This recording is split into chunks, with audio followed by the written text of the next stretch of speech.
Você é e se torna cada vez mais o que você come. E segundo alguns estudiosos, não existe doença, existe falta de vitaminas e nutrição. Ou seja, num organismo bem nutrido, dificilmente vírus, bactérias e doenças oportunistas vão se instalar. E é por isso que cada vez mais gente se rende em busca de conhecimento sobre o que está consumindo. E você, como anda se alimentando?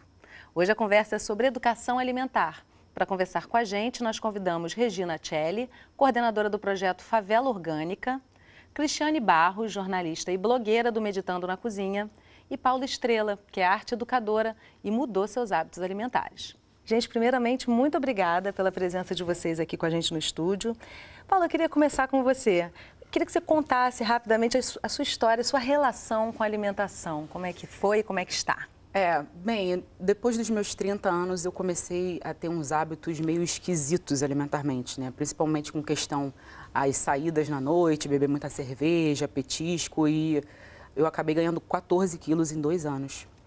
E depois dos meus 32 anos eu resolvi que eu queria realmente mudar, porque a questão não era só emagrecer, mas também por ter históricos de hipertensão, diabetes na minha família.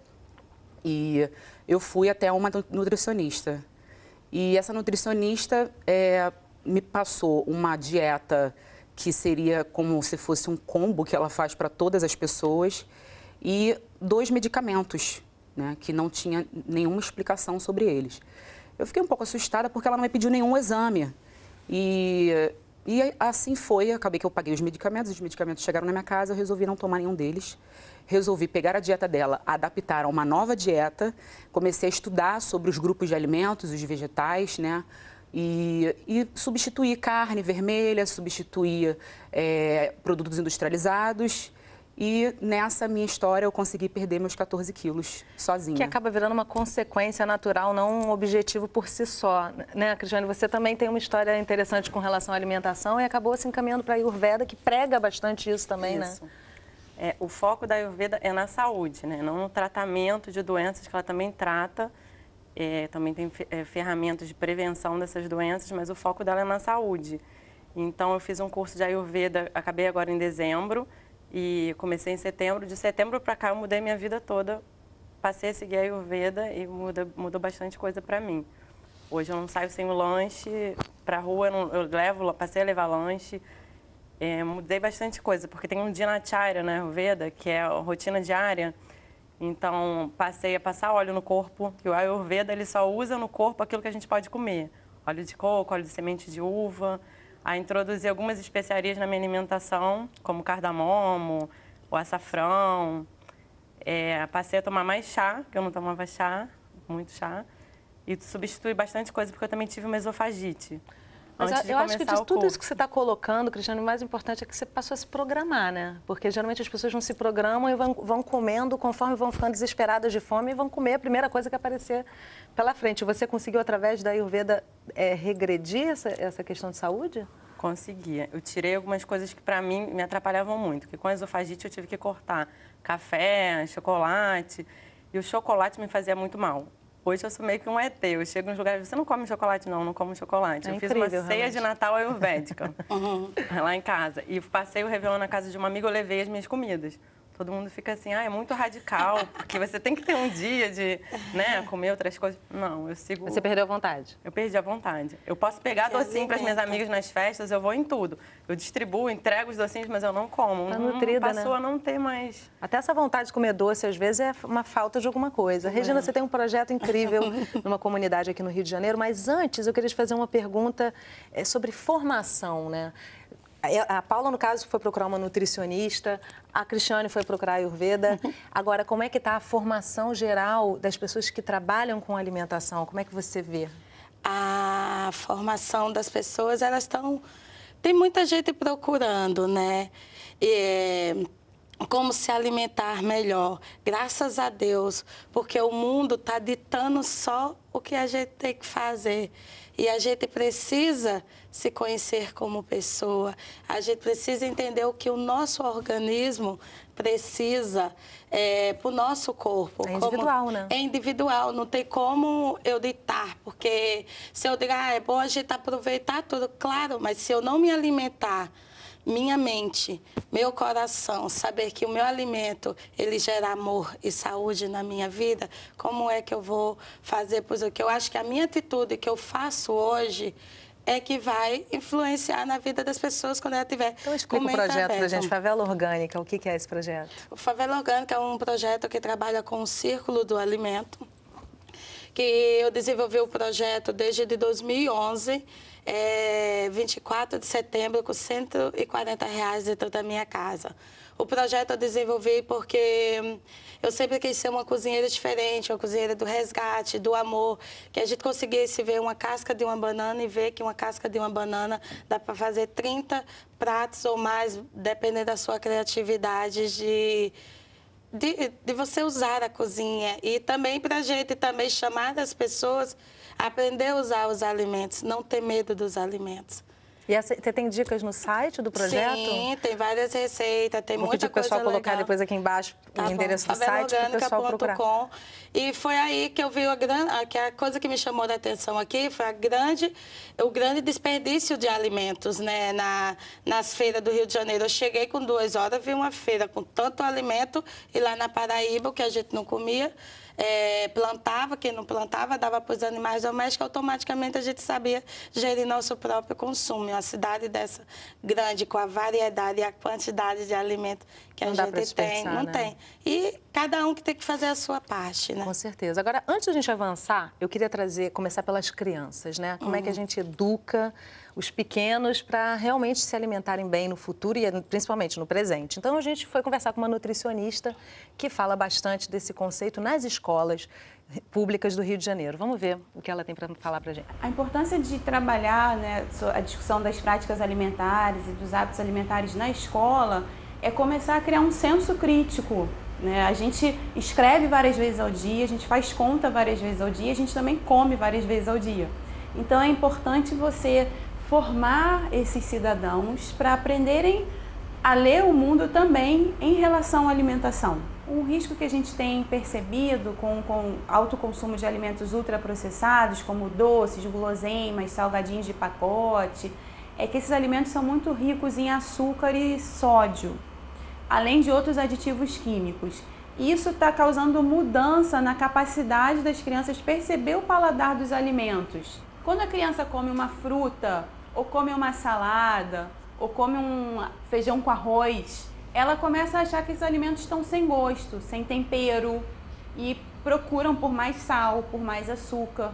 Então, essa é uma questão muito importante que a gente tem utilizado a alimentação da escola como uma espécie de resistência, uma possibilidade de perceber que esses outros alimentos que são excessivamente salgados ou excessivamente doces. As crianças hoje em dia acham que o alimento vem da prateleira, vem da lata, vem da caixinha.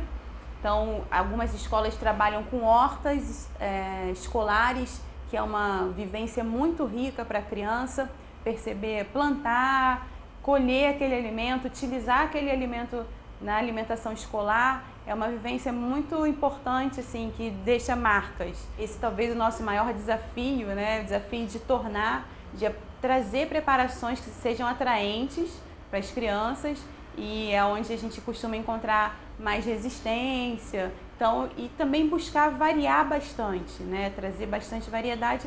Alimentos que às vezes podem não estar tão presentes na mesa das famílias. Então, a ideia é de que a gente, na escola, esteja oferecendo e que ele possa provar, né, comer e até levar essa informação para as suas famílias. Bem legal, né? Agora, a primeira coisa que me chama a atenção na fala dela é criar um senso crítico. Isso não serve só para as crianças, né? Como é que a gente está nessa percepção, sob o olhar de vocês? O que vocês percebem? Tem adultos que não sabem o que é batata. Vocês acreditam nisso? Só sabem que é batata naquele saquinho. Então, eu vou trabalhar, já trabalho com criança, mas esse ano é um foco, também estou em escola, é trabalhar a gastronomia alternativa com as crianças, elas conhecerem os alimentos, as crianças também aprender a plantar. A gente vai começar com o que ela tem em casa, pegar as sementes do próprio alimento dela, mostrar para ela como que se faz a sementezinha, para elas plantarem. Se a gente começar a ter essa consciência com as crianças e automaticamente com os pais, é que a gente vai levar uma alimentação mais saudável para casa, porque se a gente não cuidar da nossa alimentação hoje, daqui a 10 anos, 20 anos, 30 anos, se hoje em dia, que é um crime, as pessoas morrer com tanto alimento e a variedade de alimento que o nosso mundo produz, daqui a algum tempo as pessoas vão morrer por falta de alimento, porque os industrializados é tudo veneno. E se medicalizando também, sem necessidade, né? Paula, você tem uma vivência com a questão das escolas e alimentação, como é que é? Eu costumo dizer até que foi uma das minhas maiores vitórias dentro dessa história da reeducação, que os meus alunos começaram a perceber que eu estava emagrecendo. E perguntaram, professora, o que a senhora está fazendo? A senhora está ficando magrinha? Aí eu falei, eu estou fazendo uma dieta, né? Fui numa nutricionista, mas resolvi pesquisar por conta própria e tal. E eles se interessaram, começaram a me perguntar muitas coisas e eu percebi que a turma inteira descia para comprar na cantina. E quando eles voltaram para a sala, todos eles estavam com hambúrguer e Coca-Cola, né? E refrigerante. E aquilo me assustou, né? Crianças de 12, 13 anos, adolescentes, né? No auge da sua fase alimentar, de poder se alimentar melhor, e estar ali comprando na cantina. E comentei com ele, gente, isso não é bacana. A primeira refeição de vocês na manhã ser um refrigerante, um hambúrguer com embutidos. E falei da importância de se alimentar bem, o que aquilo ali poderia causar ao longo do tempo, né? Eu estava com um amigo internado nesse período de 20 e poucos anos também, com problemas cardíacos por conta da obesidade. Contei a experiência desse meu amigo, eles ficaram bastante assustados e achei que eles fossem levar isso para casa, mas que não fosse ter muito retorno. Na semana seguinte, metade quase da turma trouxe lanche de casa, né, com suco natural e sanduíche, e vieram falar para mim que foram super influenciados pelo que eu contei, que eles ficaram assustados e que, a partir daquele dia, eles conversaram com os pais e definiram que levariam agora o lanche de casa. Tomara, né? Realmente as cantinas estão em todas as escolas causando o mesmo impacto, né? Agora, Cristiane, eu quero ouvir de você um pouco como é que, se é que a Ayurveda aborda esse lado da educação alimentar para as crianças. A gente tem que fazer um intervalo rapidinho e, na volta, a gente aborda essa questão que eu acho primordial. A gente está conversando sobre reeducação, sobre educação alimentar e rapidinho a gente está de volta, não sai daí.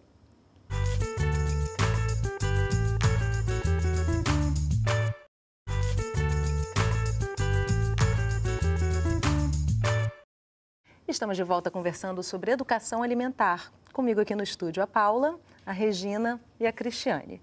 Cristiane, eu terminei o bloco anterior trazendo rapidamente, abordando a questão da Ayurveda para as crianças. O que você encontrou até aqui nessa abordagem? Existe alguma coisa específica? Então, como eu te falei, eu passei a fazer algumas receitas em casa. Hoje eu tenho um blog, eu criei primeiro um Instagram. Qual é o endereço do blog? Meditando na Cozinha, br.blogspot.com. Por enquanto ele está no Blogspot, mas agora ele vai virar site, que eu acabei de criar. Quanto às crianças, eu acho que a educação vem de casa, então cabe aos pais a ensinar, né, a partir da alimentação deles, que a criança vai imitar ou vai seguir, e na escola, quando a criança vai para a escola, que já é problemático, né, porque as coisas industrializadas, elas são mais práticas, você pega o pacotinho, né, vai para a rua, leva. Agora, se você explicar, como o nutricionista falou, a importância de plantar, de como aquela plantinha cresce, de explicar os benefícios que a comida natural, que a comida real, que vem da natureza, os benefícios que ela faz na criança, na alimentação, no organismo, ela vai começar a entender, ela vai preferir também optar por essa alimentação mais saudável do que por tomar um leite de caixinha, um suco, um refrigerante. Será, gente? Eu não sei, eu fico pensando o seguinte, os adultos estão educados também, como é que a gente reverte essa situação? Porque, às vezes, até os próprios pais não têm conhecimento, né, sobre, por exemplo, a diferença de um arroz branco para o integral. Está tão arraigado na cultura, né, que como é que se reverte essa situação? Aliás, fica uma pergunta para vocês, assim, a quem interessa que todos se alimentem bem? Até porque é caro se alimentar bem, né? Parece que o básico... Não, Regina, como é que é isso? Não é caro.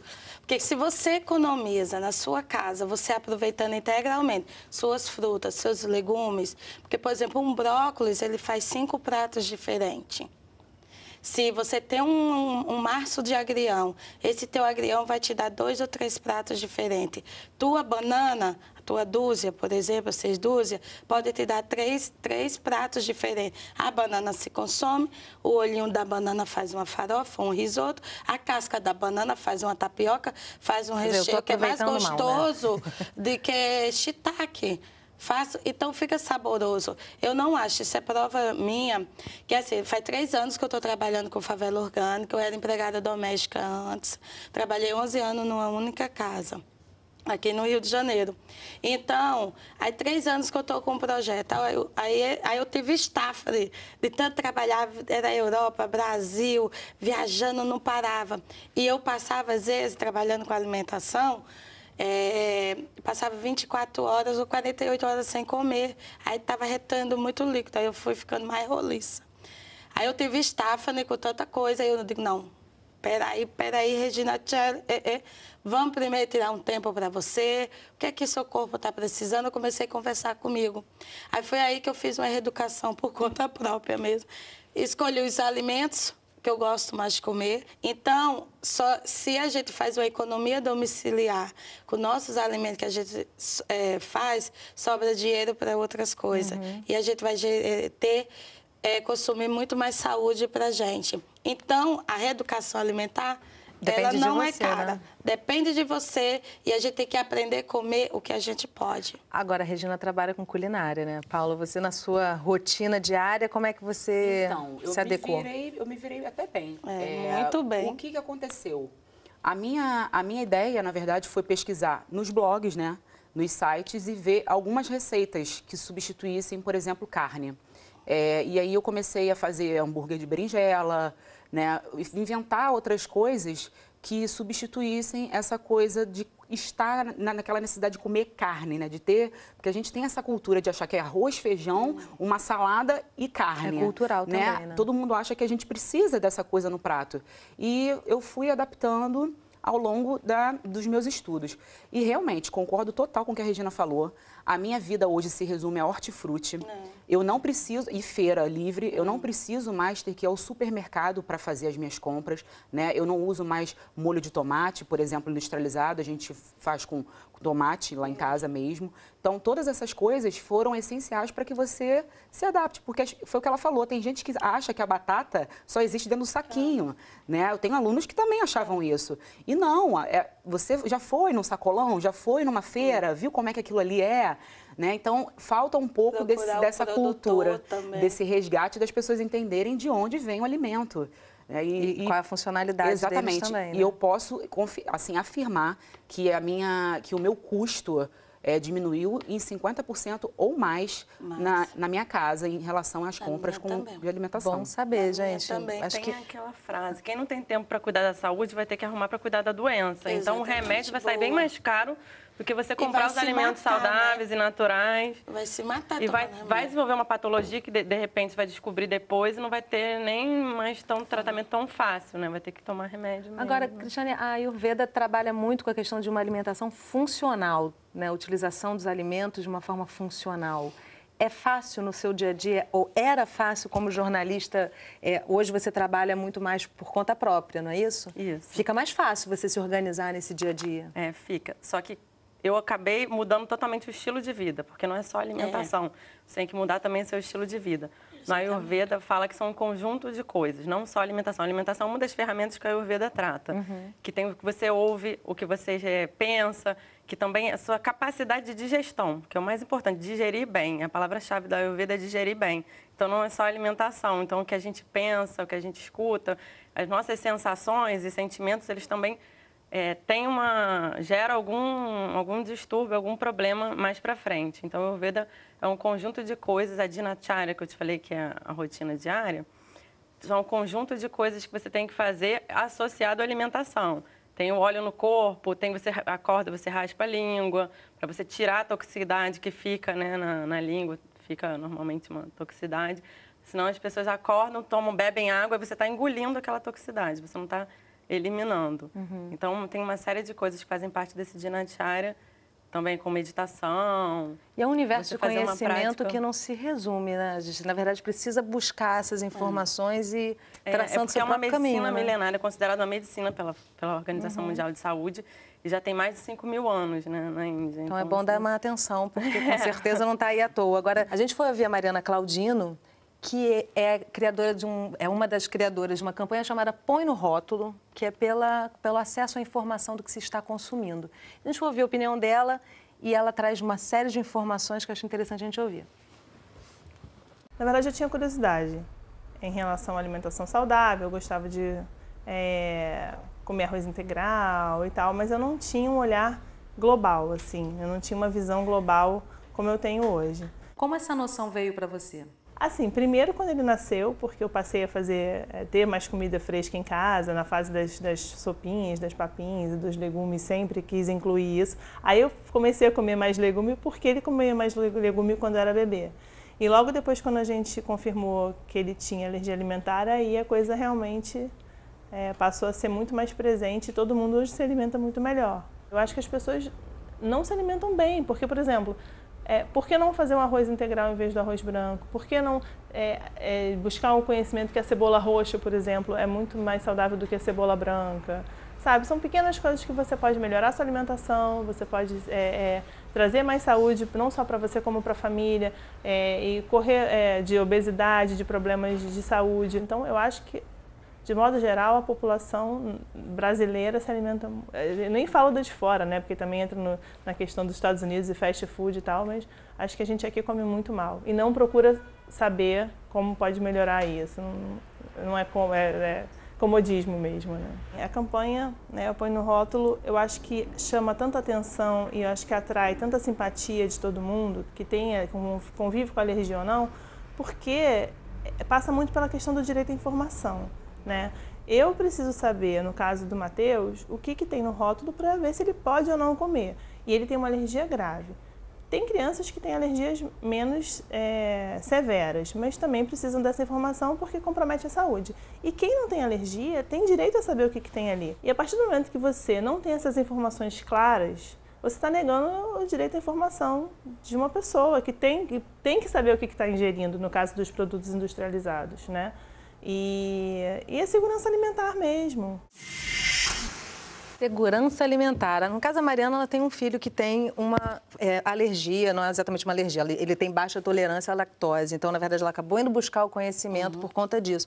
Mas a impressão que eu tenho é que a maioria das pessoas realmente não sabe o que está ingerindo, né? Então, você pode não ter uma intolerância a um determinado alimento, mas um alimento também pode não ser exatamente digerido, como a Cristiane colocou, da melhor forma possível, que é uma questão importante. Isso de ler o rótulo é super importante, porque às vezes tem uma letrinha pequenininha, você tem que olhar a dobra do pacotinho, levantar aquela dobrinha que tem numa barrinha de cereal ou num pacotinho. Letrinha, né? A letrinha pequenininha, ver os conservantes que tem, os aromatizantes, acidulantes, esses antes todos, que além de você ter um distúrbio, uma restrição alimentar, a glúten ou a lactose, também esses aromatizantes, essas substâncias, elas fazem bastante mal.